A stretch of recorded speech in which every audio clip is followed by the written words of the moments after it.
In today's world, technology has fast become a major cornerstone of society. We use technology to travel, communicate, conduct business, and more relevant to our discussion, to teach.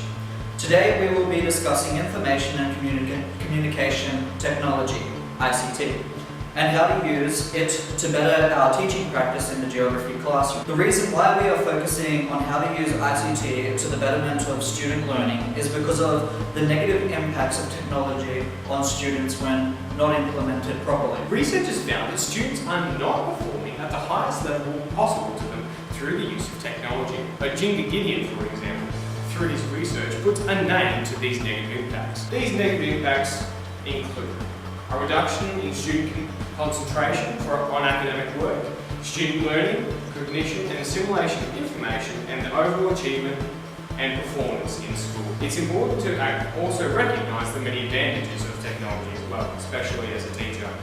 Through technology, we'll be able to better help students meet not only their curriculum goals, but help them to develop themselves as digital citizens in an ever-growing digital age. Jennifer Flanagan performed a series of tests with students for a master's thesis on the positive and negative impacts of technology on student achievement. As you can see on the board behind me, test scores 1 and test scores 2.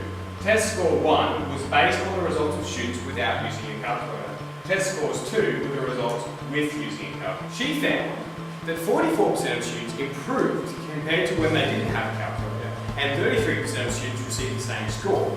It is important to recognise that technology used in the test does not engage with the higher levels of the SAMR model. A calculator would only be on the substitution level, or even possibly the augmentation level at the most. Despite only engaging with the lower levels of the SAMR model, it is still very important, because like most technology, it allows students and teachers to perform at a higher level than they could without said technology.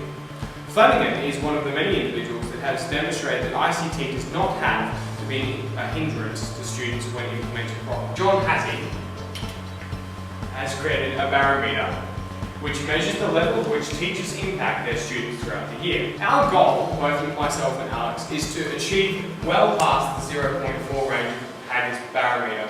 We would like to be in this range up here, and we believe that through ICT we can achieve this goal. So before going into the SAMR model, it is important to note Bloom's taxonomy. Bloom's taxonomy is a hierarchical, educational, learning objective system. So this allows teachers to teach with high quality, as teachers want to use, create, evaluate and analyse, which use critical thinking to teach their students. This allows students to learn information. For example, within the geography setting, teachers would like students to design a website on deforestation, causing the kids to know more in depth on this topic. So Bloom's taxonomy is embedded throughout the SAMR model. The SAMR model allows teachers to integrate ICT within their classrooms. We will be using the SAMR model to enhance our teaching methods. Substitution reflects remembering and understanding within Bloom's taxonomy. Within our classroom, we will substitute Google Sheets for graphs and statistics. Redefinition reflects the critical thinking aspects of Bloom's taxonomy. Within our classroom, students will create a multimedia website on deforestation, allowing students to use critical thinking in order to complete the task. Professor Catherine Knoll states that Australian schools are heading towards differentiated classrooms and personalised learning for students. She believes the main way teachers plan to achieve this is through the use of technology. St Paul's School, that was recently developed in 2017, is a good example of this with their on-site life coaches and fantastic teachers. Alex has already covered ways in which you can use technology, and I briefly as well, in the classroom to achieve student learning goals and cover content. However, technology can also be used in other ways that are fantastic for teachers and students.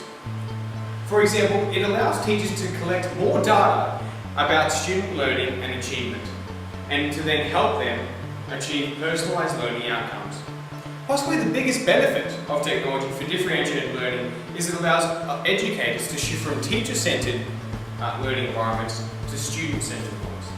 So here's the question: well, what does this look like in our geography classroom? Well, I'll answer that in just one second.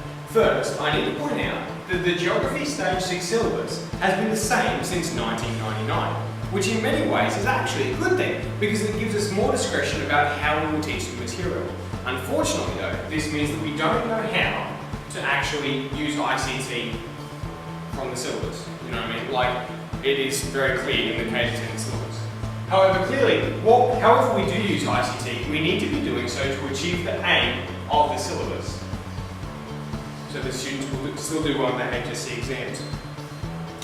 I believe that a good example of differentiated learning would be through an online learning platform that many schools do have these days. Sector, Moodle are all examples of online learning platforms that would be fantastic for differentiated learning and personalised learning for students. I believe this because in Stage 6, most students have an inkling about their strengths and weaknesses by this stage and of their interests. So, in the earlier years, but certainly in grade 12, as teachers, we would come together with our fellow teachers and with the students and with the parents, and through these online learning sites, such as Moodle, we would have all the material there for the students to access, and we would constantly talk with the parents about how to better achieve the students' goals and discuss with them as well. The Stage 6 syllabus doesn't mention ICT within the syllabus. The K-10 syllabus does. So the New South Wales syllabus states that the aim of geography in year K-10 is to stimulate students' interest in and engagement with the world. Through geographical inquiry, they develop an understanding of interactions between people, places and environments across a range of scales in order to become informed, responsible and active citizens. Students develop ICT capability by maximising use of the technologies available to them, adapting as technologies evolve and limiting the risks to themselves and others in a digital environment. Students locate, select, evaluate, communicate and share geographical information using digital and spatial technologies. So the purpose of using ICT within the classroom is to give students the opportunity to receive quality learning, enhancing their overall academic achievement.